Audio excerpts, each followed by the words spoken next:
वाटून जो शेतकऱ्याचा पैसा, जो काटा मारून तुम्ही पैसा कमावला, जो शेतकऱ्याच्या घामाचा पैसा आहे, आज तोच पैसा तुम्ही या निवडणुकीच्या माध्यमातून माता माऊलीवर मी तुम्हाला सांगतो, लक्ष देऊन ऐका. 15-16 वर्षाच्या मुलाला 2-5 हजार रुपयाचं पाकिट देत आहेत, ज्या 15-16 वर्षाच्या मुलाचं नाव मतदार यादीत नाहीये. आज निवडणुकीच्या दिवसापर्यंत ज्या 15-16 वर्षाच्या पोराच्या खिशात 2-2, 5-5 हजार रुपये जर गेले तर ते पोरग व्यसनाकडे जात आहेत, व्यसनाधीन होत आहेत, वेगवेगळ्या पद्धतीचा नशा करत आहेत. आणि उद्या निवडणूक संपली, निवडून येणारे येतील.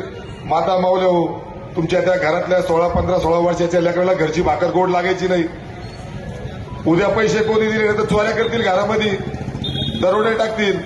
अशा गुन्हेगारीकडे वळवायला हे दोघं साखर सम्राट काम करतायत. बाकीचे उरलेले 2, त्याच्यापैकी मागच्याच वेळेस एकाला आपण संधी दिली, आयुष्य 5 वर्ष चालवण्यात गेलं, विरोध करत राहिले.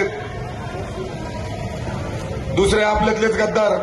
अहो, ज्या शिवसेना प्रमुखांनी, ज्या उद्धव साहेबांनी तुम्हाला नाव दिलं, पदप्रतिष्ठा दिली, अनेक पदं तुम्हाला दिली, फक्त या वयाच्या 70 मध्ये तुम्हाला पद पाहिजे, अध्यक्षपद पाहिजे. तुम्ही उद्धव साहेबांशी, ठाकरे कुटुंबाशी, निष्ठावंत शिवसैनिकाशी गद्दारी केली. आणि हे माता माऊली उभी आहे, तिच्याबद्दल तुम्ही काय काय बोलतात? अरे लाजा असले पाहिजे तुम्हाला.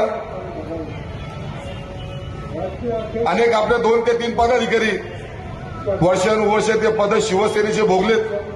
पदाच्या नावावर तुम्ही मोठे झाले, गाडी बंगला तुम्ही कमावलात. आणि आज तुम्हाला निवडून येण्याची शक्यता तुम्हाला शिवसेनेत वाटली नाही.